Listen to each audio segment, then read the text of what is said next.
Whoops, I just accidentally pressed the stop record button. But so I'm just gonna continue right off where we left. You can tell an animal's at a body conditioning score of 6. Ooh.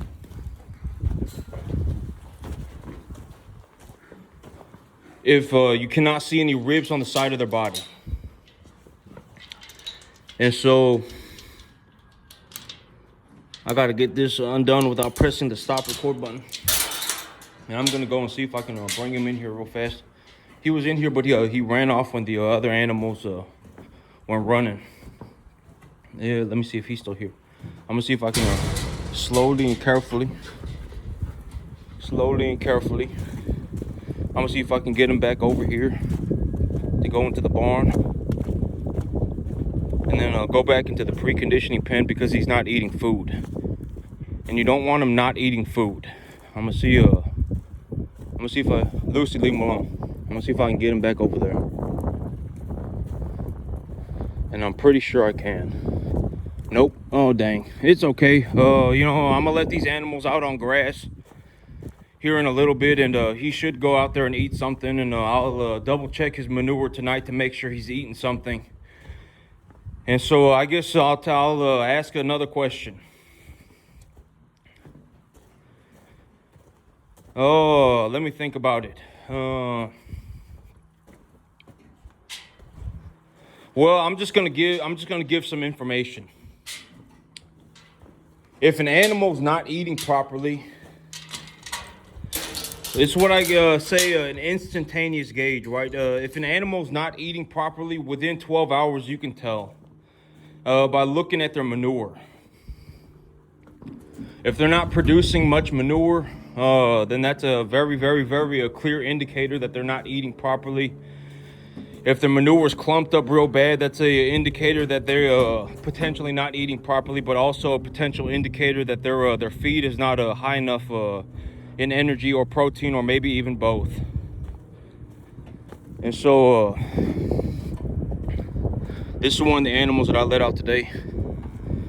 Let me see if I can get back over here. I don't want to get too close to the cattle because I don't want them running off, freaking out and running off. But there's there's one of the new calves that I let in.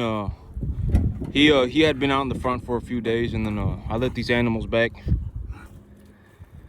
The rest of these animals look like they're doing okay, and right now when I take a look at everything that I got going on, I'm doing pretty good.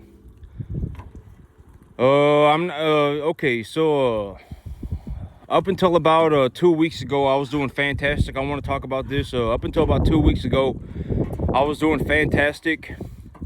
I was doing way better than I expected, and I think that this is a realistic a realistic look at what goes on, because almost everything always falls back to the average. Almost everything always falls back to the average. 2 weeks ago, I was doing incredibly well. I was doing phenomenally well. I was doing way better than I expected. And then last week, the things that happened last week happened, and then I kind of slid a little bit. I went from doing fantastic to just doing good. I'm not anywhere near for me to start going around the average range. Like if I'm gonna think about like, oh man, I may only make a 15-20% return on my animals, I need to lose like 25% of my animals. And so if I brought in 60 calves, I would have to lose like 15 of them. And I haven't lost 15 calves, okay? Not even close. I mean, maybe I lost 7 or 8. And so I'm still doing good. All of my losses are still recoverable. Not only are they recoverable, but I'm still able to make a pretty substantial margin. And even and when I consider the entirety of the situation, within 2 weeks, it'll probably be time for me to grow grass. And when I start growing grass is when I start making a boatload of money. I make a boatload of money when I grow grass. I may be one of the best grass growers on the entire planet. I may be one of the best ones.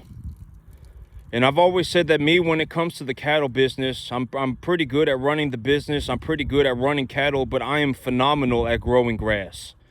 when it comes to growing grass, I may be one of the best on the entire planet.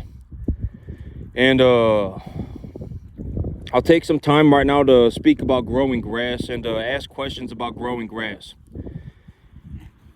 So yesterday we discussed this. Over a 9-month period, how much fertilizer, how much urea how much nitrogen can you apply to a field? In terms of generic information, I don't want to a lot of these questions are so simplified that they are borderline incorrect. And you need to understand that I'm just giving these questions in terms of offering something to think about. Okay, I'm not saying you should apply exactly, okay, well, let me ask this question. Yesterday I asked this question, and I said over a 9-month period, if it's 75 to 85 degrees in the afternoon and I get 3 to 4 inches of rain a month, how much nitrogen can I put on per acre over a 9-month period without damaging the environment? The answer is 250, right? 250 pounds of nitrogen. And if I utilize 250 pounds of nitrogen and urea, let's just say urea is 50 pounds nitrogen. Okay, this is 50-0-0 just to make life easy. Let's just say urea is 50-0-0. How many pounds of urea would it take to produce 250 pounds of nitrogen? It would take 500 pounds of urea. Because why? Because urea is 50-0-0. That means it's 50% nitrogen. And if urea is $500 a ton, how much does 500 pounds of urea cost? About $125, right? And I've talked about this all the time, but if I would highly suggest if it was, when you take a look at me and how I did it, I would highly suggest learning how to grow the hay first. If you learn how to grow grass, even if you mess it up for 10 years in a row, which you shouldn't be doing, if you're watching me doing this and I've shown you exactly how to do it, you should not be in a situation where you're messing it up for 10 years in a row. I mean, you need to pay more attention to the details. How are you possibly doing that? Right? I mean, I've showed you exactly how to do everything. Nobody showed me how to exactly do everything, and I still managed to not mess up for 10 years in a row. All right, I mean, you should not be messing it up for 10 years in a row. That's ridiculous. You shouldn't even be messing it up for 3 years in a row. I've already given you all of the answers, right? I've already given all the answers away for free. There's no reason why, you should be messing up 2-3 years in a row. You should at least be able to get one good crop. And if you get one good crop and you put your cattle on it, you can make all your money back. You probably make even a few $100s, a few $1,000s maybe. And so how much urea can I put on a field over a 9-month period if I get 3 to 4 inches of rain and the weather conditions are somewhat optimal for growing the crop? About 250 pounds. 250 pounds of nitrogen costs how much if I'm going to apply it in terms of straight urea if the price of urea is $500 a ton? About $125. Should you be applying 250 pounds of straight urea to your field every single year, or 250 pounds of straight nitrogen per acre to your field every single year? No. Right? What should you do? Okay, I'm gonna frame this in terms of a question instead of just giving the answer. Farmer Howard is looking to plant grass. What is the first step that he should do? Right? Farmer Howard is on a new field. He has shown up on a new field and he is about to plant, and he is looking to plant grass. What should he do? Diagnose the plant material for nutrient deficiencies. Right? I talk about this all the time. This is exactly how I do everything. This is also why when I show up on a field, I can come up with a relatively correct, like 98% correct plan within 30 seconds of being on that field. This is what fertilizer I should put on the field. This is what I should do. I should plow the soil to this depth.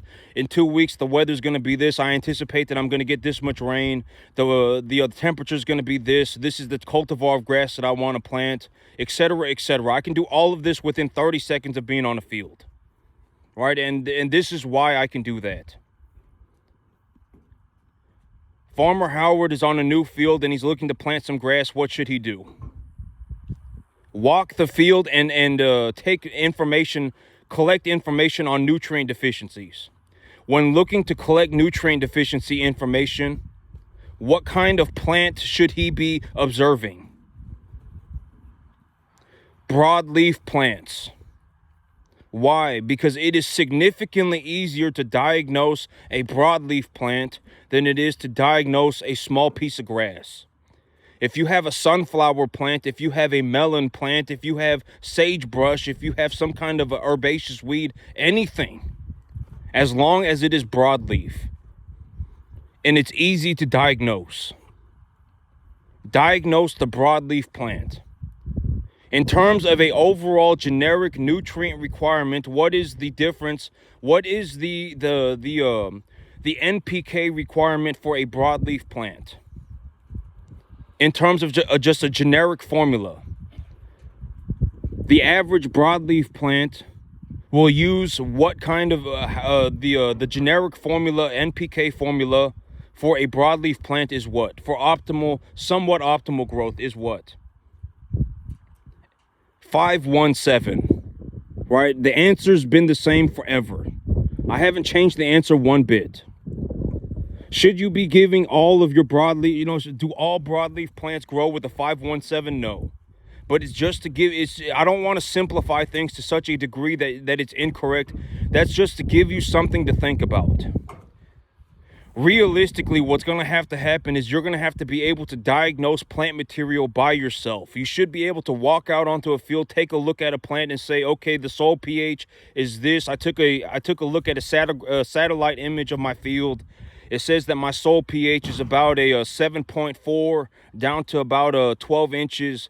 I know that in the top of my head. Okay, let me ask a question instead of just giving the answer. What are the 4 major molecules that are responsible for increasing the pH of soil?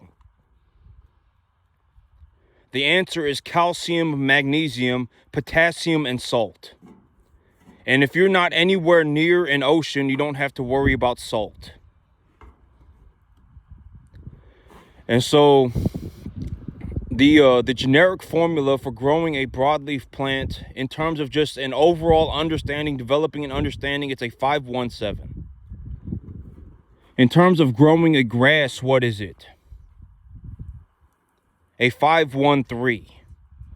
All right, the answer's been the same forever. I mean, I haven't changed the answer in God knows how long, right?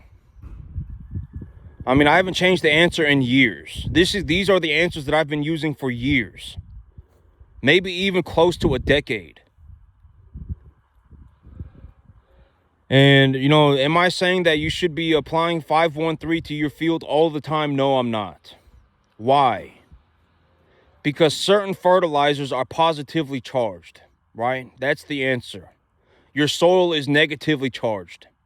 If you don't have some way to push that positively charged fertilizer into your soil profile, it won't matter that you applied it.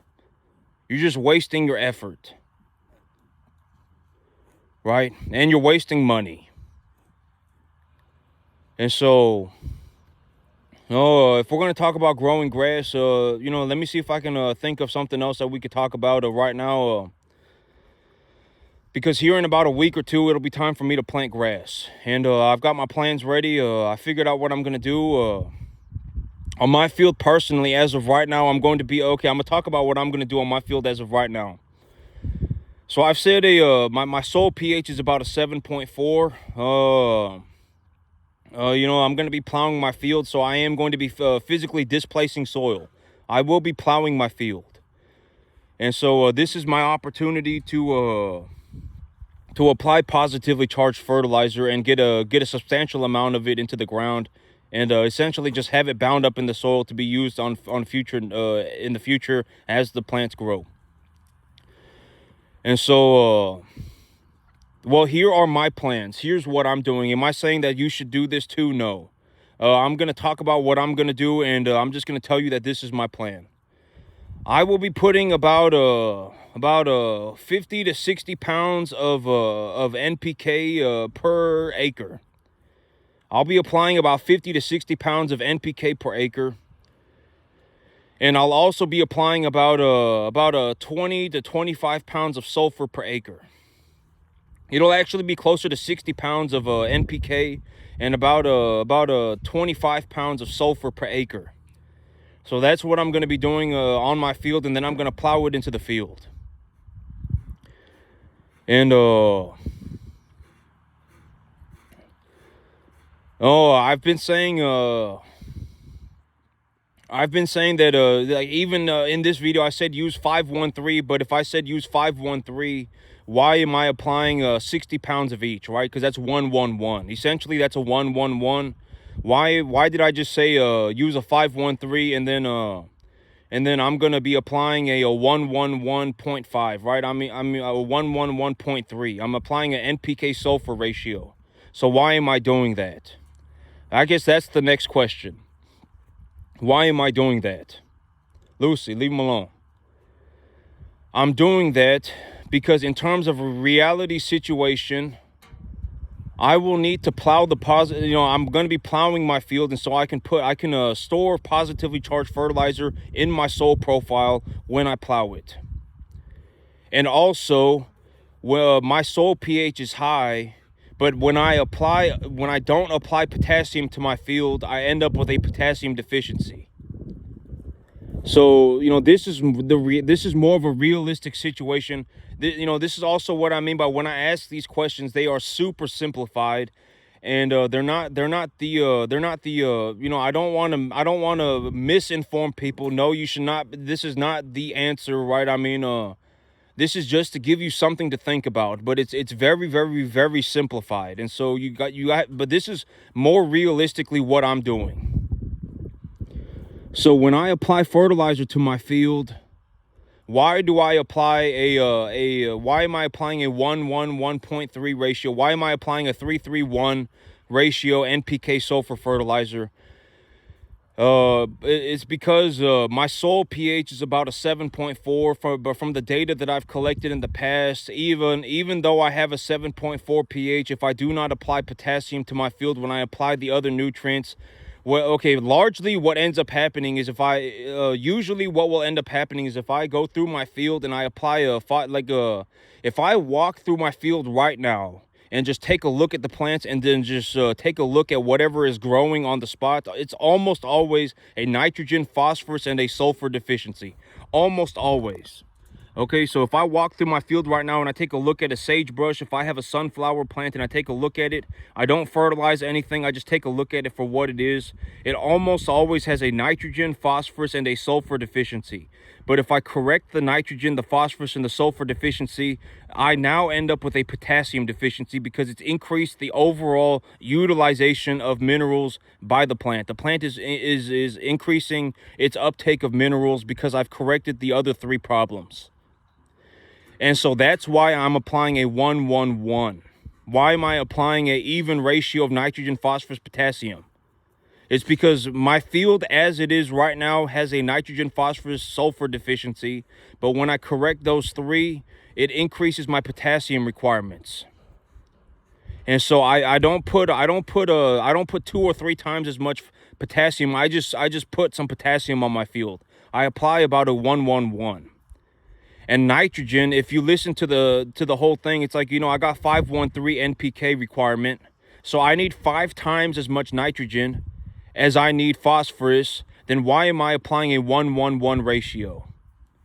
Because nitrogen is a negatively charged, nitrate is a negatively charged fertilizer. I can put nitrate on my field whenever. And when it rains, it will just go into the soil.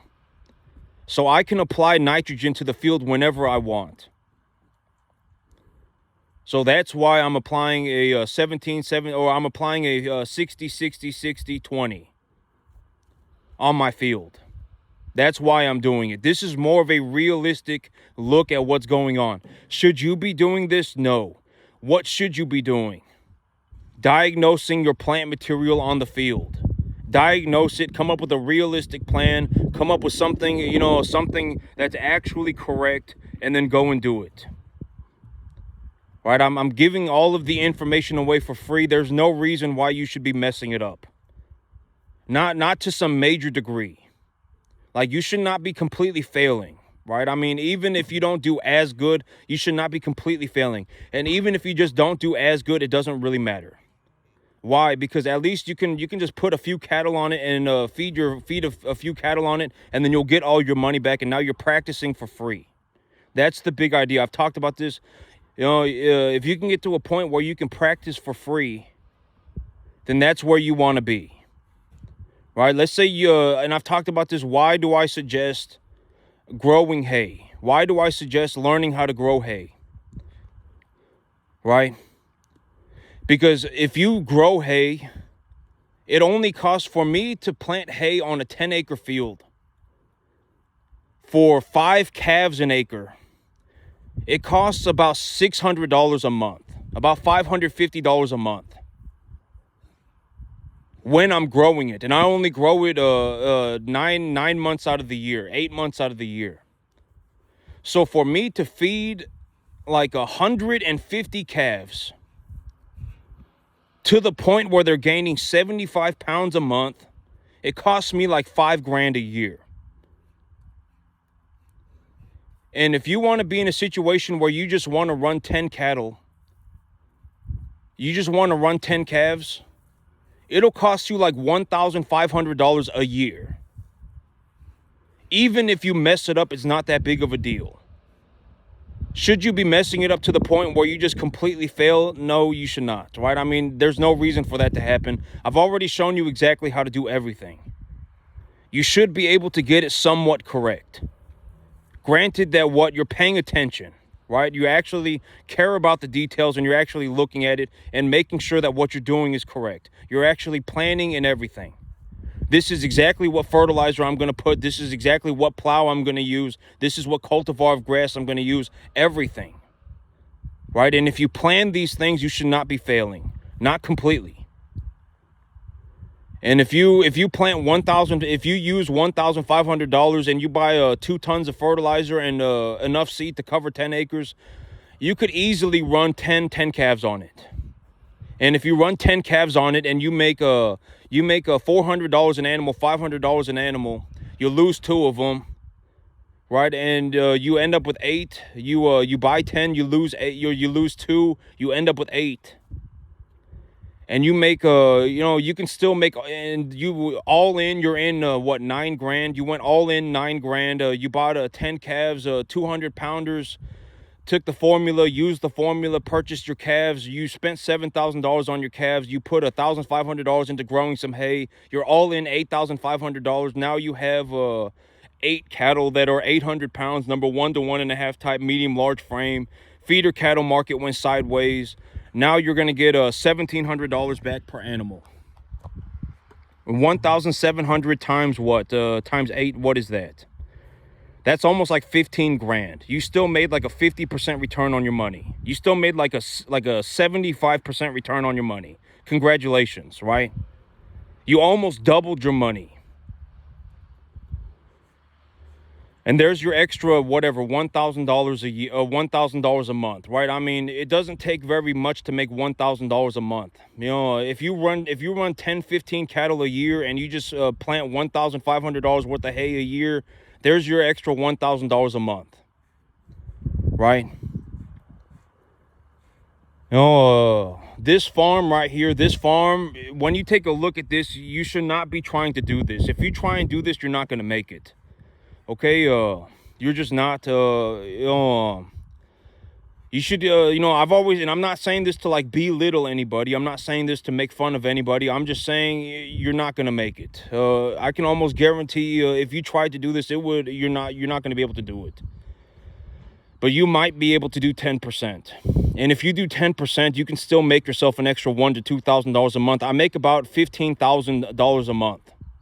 So if you do 10%, you'd still make 1,500, right? And if you find a way to make $1,500 a month, you can use that money to practice for free. You can use that money to whatever, better your life, do something with it, right?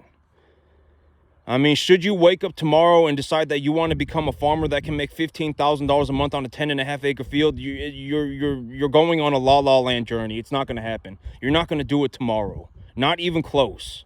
Even if I held your hand for 10 years, you're not going to do it. You can't do it. It's not possible. I'm telling you that there is no skipping the work. This took me 15 years. And, I would bet 50 to 1, unless you are born a super genius. Like, if you are born a super genius and you're sitting there and you're like, you started speaking 10 languages by the time you were 2, and you were doing calculus by the time you were 5, and you're listening to what I say, and it's just completely, you're just absorbing everything. You're just absorbing it at a incredible rate. If that is you, then sure, you can make it.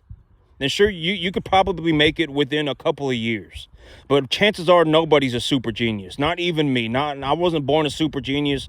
I was born essentially regular. I was born essentially average, and I just happened to get very, very, very, very good at farming by putting in a lot of effort. And unless you're like a super genius, you're not going to be able to learn this with very quickly. I mean, if you're like 5 and you're solving calculus problems, if you're like 2 years old and you're speaking 5 languages, and any time that I say anything, you just absorb it like a sponge, and you're just able to digest everything, and you remember practically everything, and then sure, you can make it very quickly. Right, then yeah, and it's like, and the things that I say, they make sense to you, and when you take a look at the world and you digest this information, you're able to do all of these things very rapidly. Then sure, you might be able to do it very quickly, within maybe about 5 or 6 years. But chances are that's not you. That's not me. To find somebody like that, it might be 5 people in the entire planet, and chances are they're not going to be a cattle farmer. Right, they're going to go and be some astrophysicist or something, right? And so that's it for me today, YouTube. Y'all have a good one.